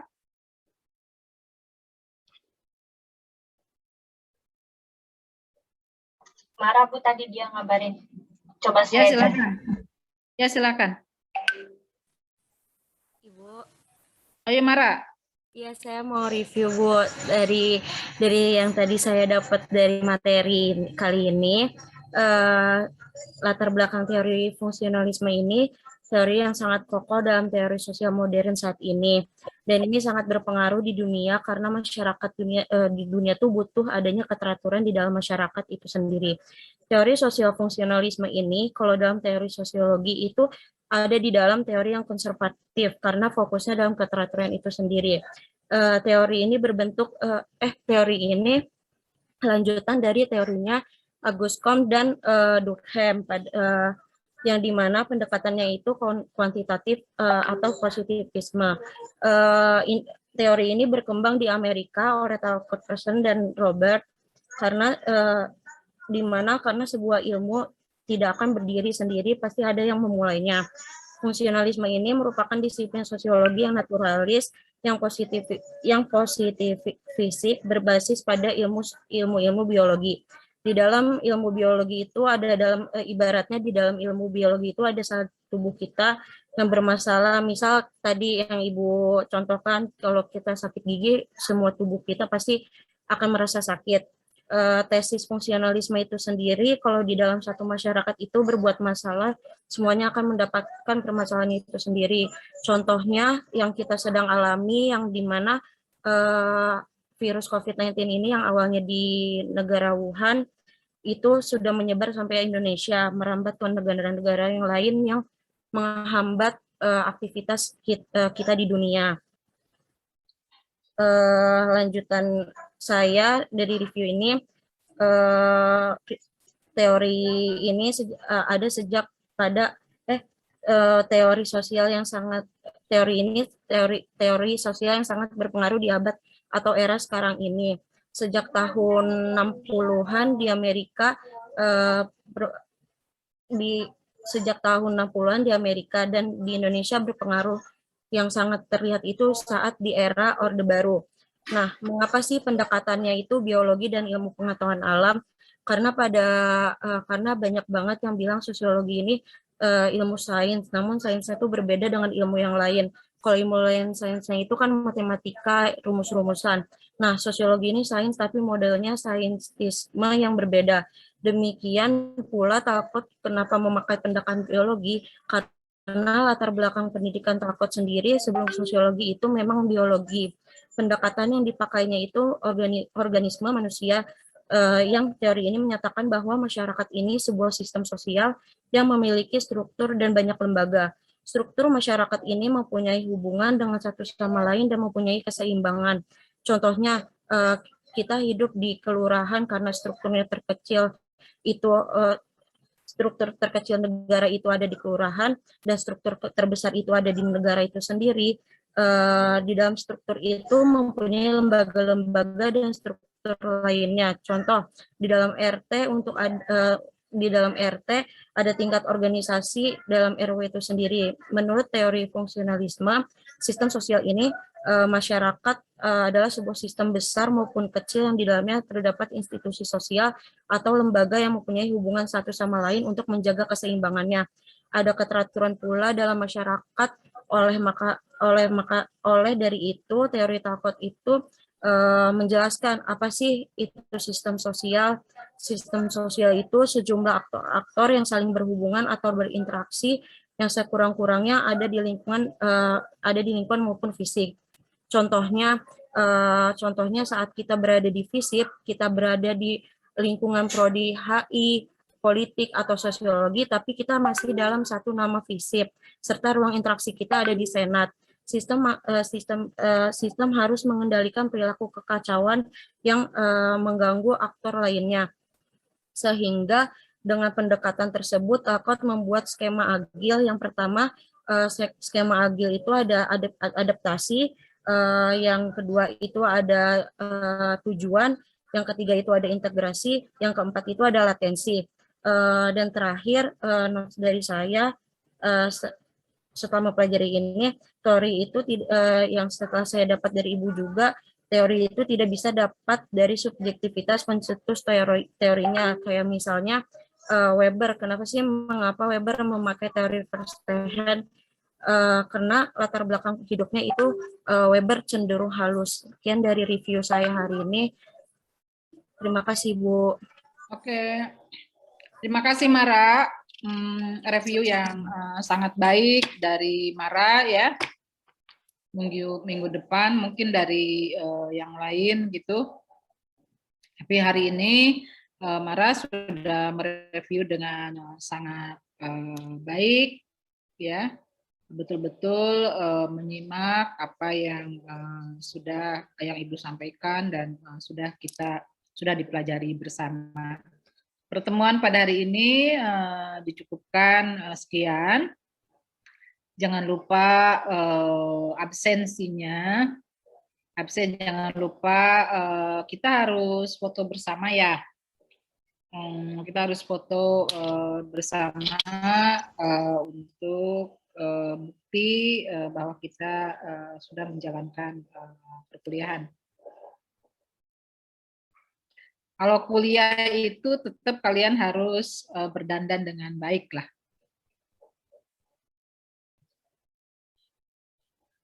Oke, silakan siapa yang moto? Ketua kelas?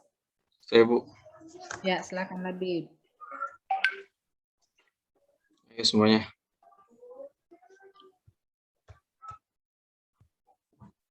Oke, 1, 2, 3. Oke, slide kedua.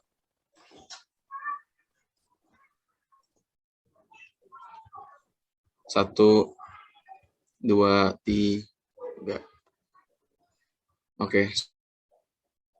Oke, sampai jumpa minggu depan dengan topik dan kelompok yang berbeda.